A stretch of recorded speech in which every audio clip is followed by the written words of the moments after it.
Uncle Ben! Uncle Ben! No! I tried to stop the Twitter mob!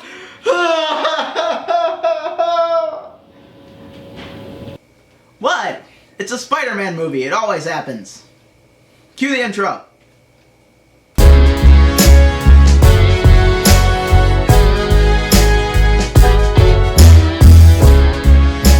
Hey folks, welcome to the Late Night Snack. I'm your host, Lendy. Let's talk. I don't need to hype the best movie of 2021, which is Spider-Man No Way Home. It's one of Tom Holland's best performances, and it is the return of one of the best Spider-Man actors of all time. And Tobey Maguire was there too. I've been bullied for years for saying that Andrew Garfield's movies were the best, and to see everybody praising his performance in No Way Home and asking for Amazing Spider-Man 3, I just want to say from the bottom of my heart, apology accepted. In celebration, I wanted to rewatch the Amazing Spider-Man movies. I have the Blu-rays right here for years, but this is the first time that I've actually noticed on the bottom left-hand corner is a recipe, and it says for spidery cookies. And if you look inside of here, it's a recipe from Skippy. It just baffles me that Sony, for some reason, thinks that they need a promotional recipe for their movie, considering that they have the most popular superhero in the world. What is a promotional recipe? Glad you asked. Promotional recipes are recipes that promote a brand, product, or a franchise, and they come in multiple different forms. Over the years, I've grouped all these promotional recipes into 4 categories: the practical, the MacGyver, the stretch, and the ridiculous. The practical is the one you're probably most familiar with. They usually come on the packages of products that you're going to be buying. For instance, Nestle Toll House knows that you're probably going to use chocolate baking chips for chocolate chip cookies, so they just put their recipe on the package at no extra cost. The next step up is the MacGyver, where food brands try to show off the unique ways to use their own products. Like this Duncan Hines cookbook that I got at a garage sale once. It shows all the unique ways that you can turn an ordinary box cake mix into something fantastic. I love this method. Now we get to the stretch, where a brand tries to loosely tie in an obvious cash grab to one of their existing properties. Like, for instance, the Ninja Turtles love pizza, ergo, a pizza cookbook is born. Here's another example of the stretch. This is the Forrest Gump chocolate cookbook.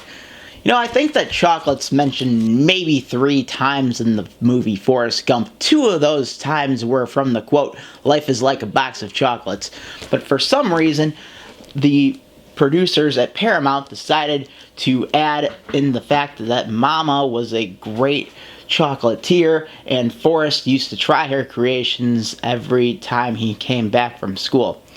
This is much needed lore into the Forrest Gump cinematic universe. And finally, we have the ridiculous, which is a combination of the previous 3 examples with the addition of people rightfully saying, "What the freak were you guys thinking?" For example, in 2017, there was a postscript included with Mario Batali's sexual harassment apology, which I will be reading right now. P.S. If you're searching for a holiday-inspired breakfast, these pizza dough cinnamon rolls are a fan favorite. Wow. I want to know who was in charge of Mario Batali's publicity right here. This is ridiculous. I mean, imagine if other YouTubers right now had an apology like this that included cinnamon rolls. This is going to be a different video than what I usually do on the channel, but you know what? It has to be done. I need to apologize for dressing up as Looter at the restaurants downtown. You know what? It's the only way that I'm able to dine in Chicago restaurants and even all of Cook County, since I do not have a jab card. I will work every day to regain your respect and your trust. And if you're in the mood for an awesome breakfast treat, these pizza dough cinnamon rolls are a huge hit. Check them out in the description box below. Which leads us to the Blu-ray for The Amazing Spider-Man and the recipe insert brought to us by Skippy Natural Peanut Butter. Not gonna lie, I've seen this film countless times and not once have I heard any of the characters mention peanut butter or cookies in its 2-hour and 16-minute runtime. But maybe if I actually make the recipe, I'll be able to see for myself how this connects to the movie. So let's get started. You know, this recipe says it makes 5 half-dozen cookies. I don't know why they just didn't say 30. That would just make more sense to me. But anyways, we're starting with the dry team first. So it starts with the flour, followed by the baking powder, baking soda, and salt.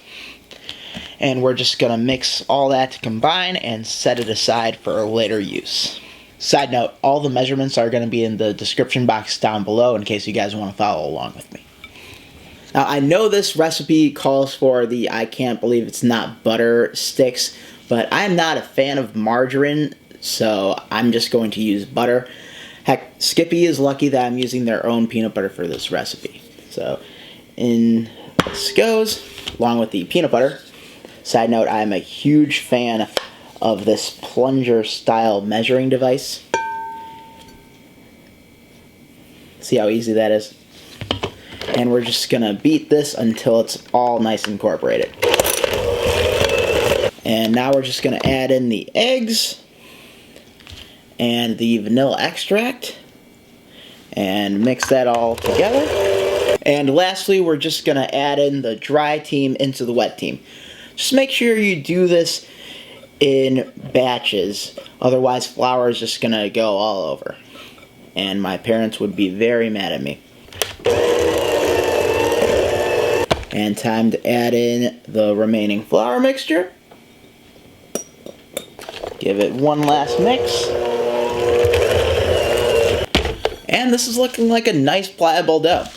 Time to shape them. For some reason it says an ungreased baking sheet.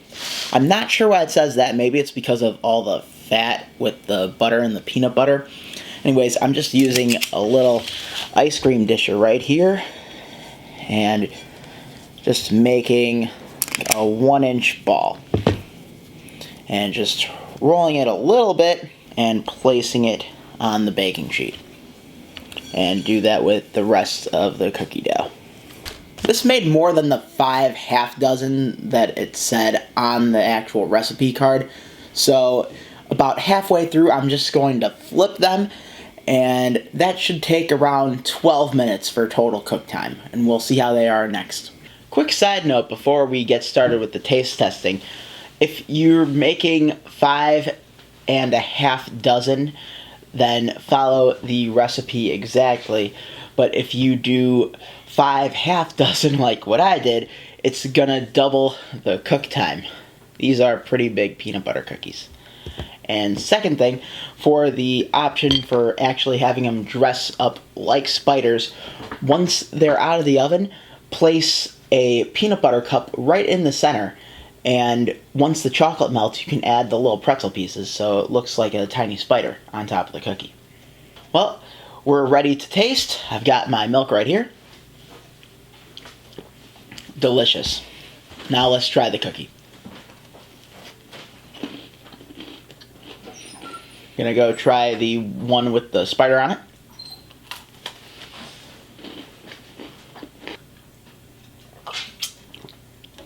Overall, I like these cookies. They taste nice, but I have a few adjustments that I would make. One is that by itself, there's not enough peanut butter in it, and it's a little too sweet. But I really like the addition of the peanut butter cup, and the pretzels add a nice saltiness that's much needed in this type of cookie. Now these cookies are good enough to be on their own website. Pun intended. I'd also add maybe a little bit of chunky peanut butter, that way I get a little bit of a texture. But overall, these are nice. The only strange thing about this promotional recipe is that there is no spidery cookie mentioned in this entire movie. You know, unless if there's a deleted scene that I've never seen before. Well, that's all the time we have for tonight, folks. Until next time, I'm Jared Lendy with Late Night Snack. Good night! Hey, what are you eating? It's a spidery cookie. I kind of liked it. Why didn't they put it in? Don't forget to share, comment, and like this YouTube video. And make sure you're subscribed to Jared Lendy Show.